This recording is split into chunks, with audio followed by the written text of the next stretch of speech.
as reçu. Tout ce que nous avons reçu du Seigneur, toutes les choses qu'on a reçues doivent être utilisées pour le salut de l'humanité. Au nom de Yahushua. Alors justement, nous sommes dans cette période difficile où les chrétiens qui ont reçu des choses doivent les mettre au service des autres. Regardez ceux qui sont dans le monde. Les médecins, ceux qui n'ont pas forcément le Seigneur, qui ne sont pas forcément convertis, ils ont n'est-ce pas, connaissances sur le plan médical, des pharmaciens, des avocats, des conducteurs d'engins, tout ça. En fait, les gens qui sont en première ligne face à ce virus, ils ont reçu des choses. Parce qu'ils ont été à l'école, parce qu'ils ont appris, parce qu'ils ont travaillé. Et qu'est-ce qu'ils font? Ils mettent au service de l'humanité ce qu'ils ont reçu. Il y a des restaurateurs qui mettent au service n'est-ce pas, des personnels hospitaliers ce qu'ils ont reçu. Ils vont préparer, faire à manger pour amener ça dans les hôpitaux. Nous sommes à un moment, à une époque où chaque être humain doit mettre au service des autres ce qu'il a et ce qu'il est. Contrairement à des pasteurs qui se servent de ce moment pour demander encore de l'argent aux fidèles, aux frères et sœurs. Il y en a même qui vont encore parler de la construction de leur bâtiment. Mais quelle, excusez-moi du terme, quelle bêtise, mais quel manque d'amour, manque de compassion. Mais ils sont sur une autre planète. Alors que des gens meurent, alors que des chrétiens et des non-chrétiens sont contaminés, sont touchés par ce virus. Et vous êtes encore en train de demander de l'argent. Donc vous, ce que vous avez reçu, c'est quoi? C'est l'escroquerie. C'est des cœurs des cœurs mendiants. Mais c'est pas possible. Mais de toute façon, la parole est claire, c'est des choses qui doivent arriver. Il y a des gens qui ne changeront jamais parce qu'ils ne sont pas changeables, parce qu'ils ne sont pas du Seigneur. Et ça, au travers de ce moment-là, au travers de cette circonstance, de cette, mes amis, pandémie, les cœurs se révèlent. Voilà. Et les vrais chrétiens, les vrais enfants d'Élohim, verront véritablement qui est qui.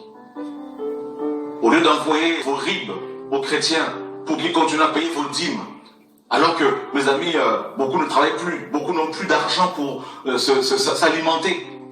Au lieu d'aller encore les ponctionner, les dépouiller le peu d'argent qui leur reste pour faire des courses, vous devez plutôt les encourager, plutôt, n'est-ce pas, vous mobiliser pour leur venir en aide.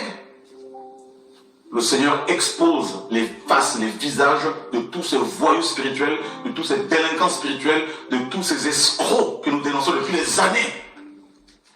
Fini, mes amis. Après, mes amis, cette pandémie, les choses vont changer. Beaucoup de chrétiens qui étaient naïfs auront les yeux ouverts. Parce que, présentement, beaucoup parmi ces chrétiens ont retrouvé, ou encore ont trouvé, leur intimité, l'intimité avec le Seigneur, leur relation avec le Seigneur.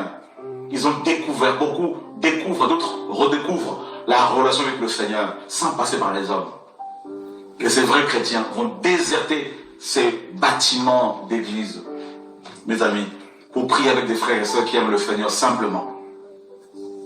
Nous sommes dans un temps où justement les frères et sœurs ont besoin d'aide. Des hommes de ce monde ont besoin d'écoute, ont besoin de nos prières, ont besoin d'être, mes amis, couverts par la prière.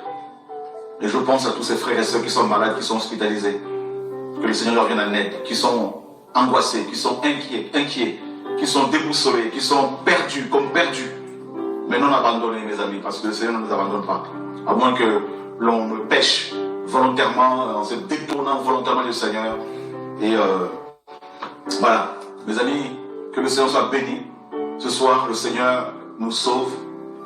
Et Adonai nous sauve. Il nous a sauvés, il nous sauve et il nous sauvera. Mes amis. Et alors nous avons la charge, la mission de sauver les autres. De parler, de prier, de partager, d'échanger. Vous avez reçu les cantiques nouveaux? Qu'est-ce que vous avez fait de ces cantiques-là? Ah non, parce que je suis blessé, alors je préfère me cacher. Ah bon? Mais tu auras des comptes à rendre. Nous avons reçu les talents, il faut les fructifier. Comment? En parlant, en semant, en priant, en échangeant. Et je voudrais dire aux uns aux autres, à ceux et celles qui ont un peu plus de moyens que d'autres, au lieu d'aller se vanter, vous vanter de votre argent partout, de vos millions, commencez d'abord par aider les pauvres. Commencez par nourrir les orphelins, par nourrir les veuves, par nourrir les SDF, par nourrir les pauvres. Parce qu'il y a des gens qui n'ont pas les moyens, la force que vous avez pour travailler. Oui, il y a des gens qui sont handicapés. Il y a des gens qui voudraient travailler mais qui ne peuvent pas travailler parce qu'ils sont malades. Vous avez vu tous ces enfants violés, tous ces pays où il y a des guerres. Il y a des enfants qui n'ont rien. Rien. Des enfants qui n'ont même pas de médicaments pour se soigner, des maux de tête, des maux de ventre. Il faut travailler dans quel domaine? Et c'est le temps de se mobiliser. Regardez, les gens du monde nous apprennent des choses que des chrétiens ne veulent pas faire. Des gens qui ne sont même pas chrétiens. Aujourd'hui, le Seigneur, au travers de ce virus, le Seigneur est en train de nous donner une bonne leçon, nous qui sommes chrétiens.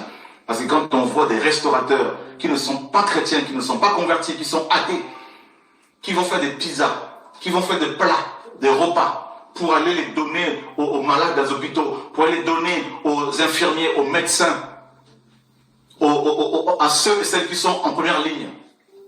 Ils ne sont pas convertis. Ils n'ont jamais lu la Bible il y en a parmi eux. Jamais. Mais ils sont en train de s'occuper de leurs prochains, de leurs voisins.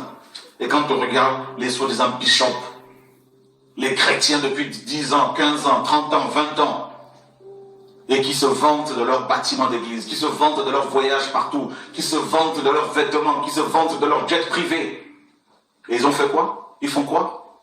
Mes amis là, dans ce temps difficile, vous allez me dire, mes frères, c'est que ta main droite te donne, que ta main gauche ne le sache pas. Oui, c'est facile de tordre la parole du Seigneur quand ça vous arrange. C'est le moment justement de manifester un tout petit peu d'humanité pour ceux qui ne sont pas totalement spirituels. Et pour ceux qui sont spirituels, de manifester véritablement la loi du Seigneur qui dit que nous devons nous occuper de nos prochains, nos voisins. Au nom de Yahushua. Frères et sœurs, il y a des gens qui vont mourir, non du virus qui nous frappe, mais de la famine. Ah oui. Parce que ce virus engendre plusieurs conséquences. Plusieurs conséquences. Problèmes de famille, des femmes qui sont battues à cause du confinement, des enfants qui sont maltraités, des pays où il n'y a plus rien à manger. C'est le moment où les chrétiens doivent se mobiliser. Que ceux qui ont un peu plus doivent se dire, qu'est-ce que nous pouvons faire pour davantage aider, pour aider des gens à avoir un peu du riz. Je disais à un frère tout à l'heure, envoie de l'argent à tel pays, dans tel pays, pour que les frères et sœurs là-bas puissent avoir de quoi s'alimenter. Oh Seigneur, sauve-nous. Quand il y a eu, mes amis, pour finir, quand il y a eu dans les Écritures, dans les Actes des Apôtres, on nous parle d'une famine. Le prophète Agabos avait prophétisé que qu'une famine allait frapper la Judée, les églises de la Judée également. Et des frères et sœurs se sont mobilisés pour venir en aide aux uns aux autres. Chacun a reçu quelque chose. Il y en a qui ont reçu le don de prophétie. Grâce au Seigneur, vous pouvez prophétiser sous l'inspiration du Seigneur, bien sûr, pas de manière charnelle. Ceux qui ont reçu, mes amis, le don qui prient, qui sont, mes amis, des gens qui prient, quoique nous sommes tous appelés à prier, continuez à prier. Ceux qui ont un peu plus de moyens, aidez les pauvres dans votre entourage, aidez les orphelins, aidez les veuves, ici et là. Nous avons des orphelins en Haïti, nous avons des orphelins partout, en Côte d'Ivoire, au Gabon, partout, dans plusieurs pays, mes amis, aux Philippines, partout. Qu'est-ce que nous pouvons faire? Comment nous pouvons nous mobiliser pour venir en aide à tout ce monde-là, dans ce temps difficile? Les gens du monde se mobilisent, les gens du monde, mes amis, changent même carrément de métier. Il y a des gens qui s'orientent, qui changent d'orientation par rapport à leur profession et qui trouvent des vocations. Eh bien, nous sommes chrétiens, nous avons reçu des choses et organisons-nous, frères et sœurs, pour venir en aide aux gens. Au nom de Yahushua, notre Seigneur et Sauveur. Oh Seigneur, sauve-nous, aide-nous. Il y a tellement de pingres chez les chrétiens. Il y a des gens qui se disent chrétiens, mais qui ne se rendent même pas compte à quel point les gens souffrent.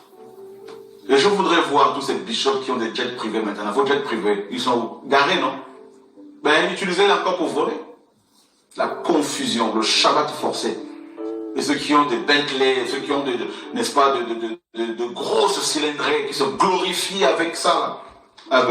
ceux qui ont 9, 10 voitures, parmi les pasteurs, les bishops, les gens qui volent le peuple, même ceux qui ne volent pas, mais qui veulent se pavaner, montrer au monde entier qu'ils ont de belles choses. Mais maintenant, mes amis, ces choses belles, elles sont au garage, pour vous montrer qu'un petit virus peut mettre le monde à l'arrêt, à quel point nous sommes faibles. Alors nous avons reçu des choses, aidons les uns les autres, aidons-nous, prions les uns pour les autres, frères et sœurs, au nom de Yahushua, notre Sauveur. Que le Seigneur vous garde, qu'il guérisse les membres de vos familles, qu'il vous sauve, qu'il nous sauve au nom de Yahushua, notre frère, notre Seigneur et Sauveur. Et notre frère, parce qu'il est notre grand frère, au nom de Yahushua, notre Seigneur et Sauveur, gloire au Seigneur. Alors il y a d'autres frères et sœurs qui ont mis en place de plateformes de prière, d'intercession. Il y en a beaucoup. Que le Seigneur soit béni et prions les uns pour les autres. Je rends grâce au Seigneur pour la sensibilité de vous tous. Que le Seigneur se souvienne de chacun de vous. Au nom de Yahushua, notre Seigneur et Sauveur. Adonai, sauve-nous. Il nous a sauvés pour que l'on puisse sauver les autres. Pierre disait, sauvez-vous de cette génération perverse et corrompue. Et comme je vous le disais, ne tombez pas dans le piège de l'ennemi en cherchant à savoir d'où vient ce virus. Est-ce du Seigneur, des hommes, des démons ou de la nature? Peu importe, il est là. Et toute chose concourt au bien de ceux qui aiment le Seigneur. Tirons de leçons de tout ça. Profitons durant ce temps de confinement pour d'abord nous sauver nous-mêmes. Comme Paul le disait à Timothée, veille sur toi-même et sur la doctrine, car en agissant ainsi, tu te sauveras toi-même et tu sauveras ceux qui t'écoutent. N'écoutez pas les gens qui ne veulent pas, qui ne peuvent pas vous sauver par la parole qu'ils donnent. La parole que l'on prêche doit nous sauver. Si un prédicateur ne vous prêche pas une parole qui peut vous sauver, ne l'écoutez plus. N'allez pas ouvrir vos oreilles à toutes sortes de, excusez-moi du terme, de niaiseries, de bêtises. Nous sommes dans un temps où il ne faut pas se mettre à chercher partout, ce qui se passe, il y a quoi ici, tel. Donc arrêtez aussi de vous envoyer des vidéos où il n'y a pas, mes amis, de fondement, oui, des vidéos qui n'ont ni tête ni queue. Évitez aussi les traitements inappropriés, il faut boire de l'huile, il faut boire ci, boire ça. Faites attention, mes amis, là, parce qu'en ce temps de confusion, il y a tellement, mes amis, des prétendus sauveurs qui viennent avec des produits, avec des produits miracles, tout ça. Faites attention. Très attention. Restez à l'écoute du Seigneur. Restez à l'écoute de la parole du Seigneur. Et que le Seigneur vous garde, mes amis, dans le nom de Yeshua, notre Seigneur et Sauveur, le L de vérité, le L de gloire, celui qui nous sauve, qui nous guérit. N'allez pas donner à vos enfants n'importe quel médicament. Tout ça. Donc faites attention, frères et sœurs, au nom de Yeshua, le Seigneur et Sauveur. Parce qu'il y a des doses que vous risquez d'administrer à vos enfants qui peuvent être fatales. Vous voyez? Donc c'est pour cela qu'il faut écouter les avis de professionnels de la santé qui ont étudié. Et si jamais vous voulez leur administrer des médicaments qu'ils ont bien sûr fabriqués. Donc il faut vraiment faire attention, mes amis. Il faut être dans la sagesse. Et au nom de Yahushua, notre Seigneur et Sauveur. Voilà, mes amis, que le Seigneur vous garde, qu'il vous bénisse. Au nom de Yahushua, notre Seigneur et Sauveur. Il y en a qui vont dire, mais oui, mes frères, c'est la fin du monde, c'est la fin du temps. Mais la fin du monde, la fin du temps a commencé depuis la naissance de l'Église dans Acte 2. Pierre a dit, c'est la dernière heure. Vous voyez? Donc, voilà. Et la fin du monde, c'est quand le Seigneur reviendra pour mettre fin au système de l'homme impie. Quand il reviendra physiquement. Voilà, ce sera la fin du monde. C'est-à-dire la fin de cet âge impie, corrompu, perverse, rebelle. Ça, nous sommes d'accord. Mais, mes amis, c'est des choses qui ont été prédites. Ça doit arriver, mais ne soyez pas troublés. Ce n'est que le commencement des douleurs de la parole. Au nom de Yahushua, le Seigneur le Sauveur. Le Seigneur permet